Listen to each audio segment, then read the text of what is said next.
مرحوم شاپور بختیار عرض میکنند که آخرین نخست وزیر رژیم سابق بود. شاپور بختیار متولد 1914 بود، از خانواده طراز اول بختیاری بود. پدر شاپور محمد رضا خان سردار فاسد به دستور رضا شاه به قتل رسید.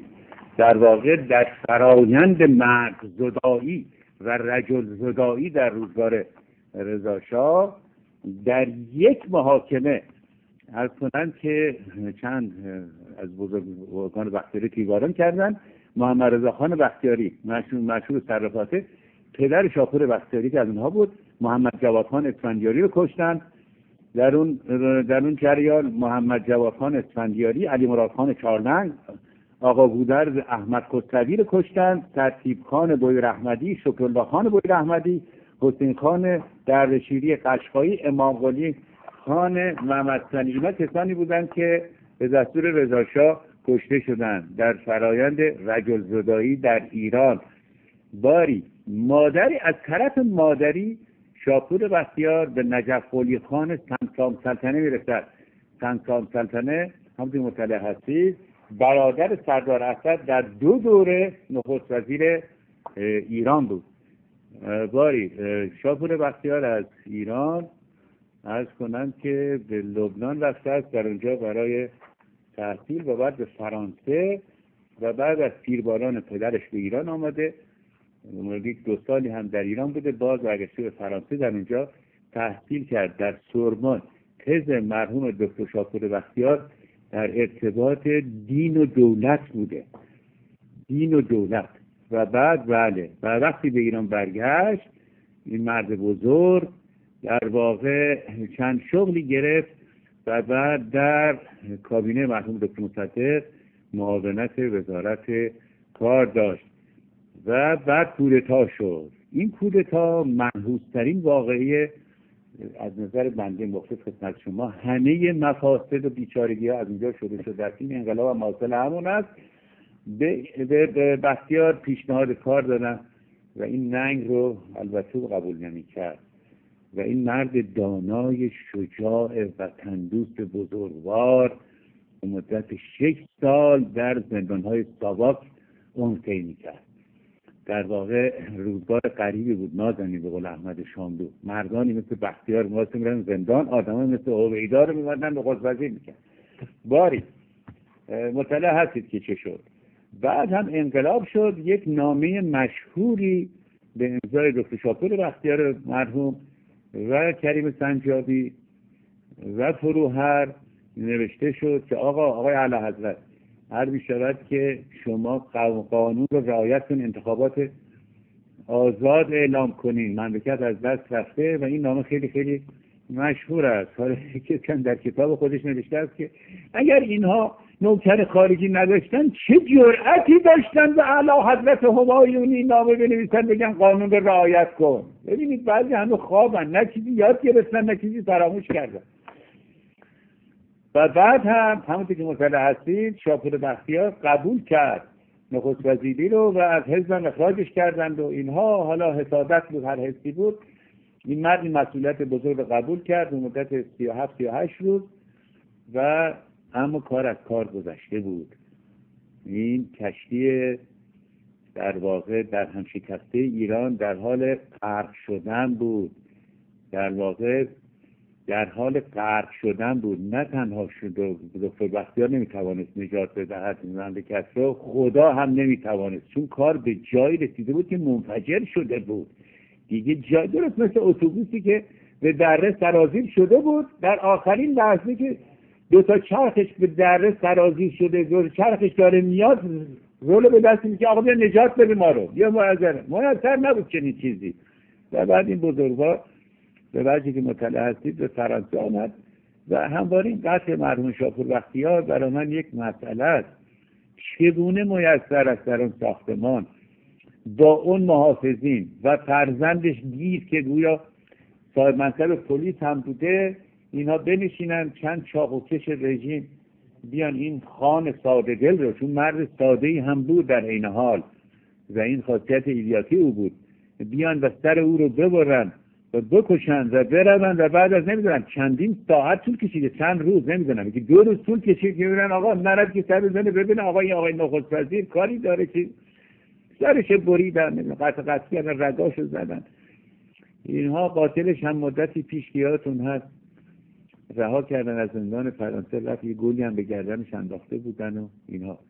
مرحوم بختیار دموکرات به معنی حقیقی بود، مرد بسیار دلاوری بود و سکولار به معنی حقیقی کلمه بود. من میخوام خدمت شما عرض کنم که از سیاسیون تنها دکتر بختیار بود که آخوندها رو شناخت و صدای پای فاشیست رو از نعلین شنید. از سیاسیون بقیه رفتن خدمت آخوند، شروع کردن دست و پای آخوند رو بوسیدن و از اهل قلم دکتر آقای حایصه جوادی که هنوزم زنده هستن مقالهشون به عنوان صدای پای فاشیست بنده دیدم همون روز که منتشر شده بود، بقیه دیگه افتاده بودن دنبال خونده از کار دروغگو افتادن و اینها و مملکت به این دره هولناک فرو افتاده است که هنوز به عمق درن تازه نرسیم، در حال سقوط هستیم. شاپور بختیار فضایل بسیار داشت. اولین فضیلتش دلاوریش بود، مرد سخت کریم و بخشنده بود و به معنی اخص کلمه فاشیست رو میشناخت. دکتر بختیار در روزایی که در فرانسه بود داوطلب جز همون نیروهای فرانسوی با آلمان‌های نازی هم رفته بود، جنگیده بود. تاریخ مدرن جهان رو میشناخت، دموکراسی رو میشناخت و این دو صفت رو یعنی آزاد مردی و دلاوری ایلیاسی رو با دانش جدید در هم داشت. بسیار بسیار فضیلت داشت دکتر بختیار و انسان بزرگی بود، آدم ملی به معنی کلمه بود. حالا یه عده نشستن تو فرانسه نمیدونم سعی میکنن یه کارهایی بکنن این مرد رو بدنام بکنن، من نمیدونم واقعا مقصودشون چیست، اما این برداشت‌های مخلص از خدمت شما از این مرد بزرگ و میخوام خدمت شما عرض کنم تفاوت میکند که شما در خاندان شجاعان به دنیا بیایید، داستان شجاعان و دلاوران به گوش شما بخوره، در محیط باز زندگی بکنید، یا اینکه پشت مسجد به دنیا بیاد پدرتون هم آخوند باشه و پدر بر پدر خمس و زکات خورده باشید. خب معلوم است از اون آدم سکولار در نمیاد به معنی اخص کلمه.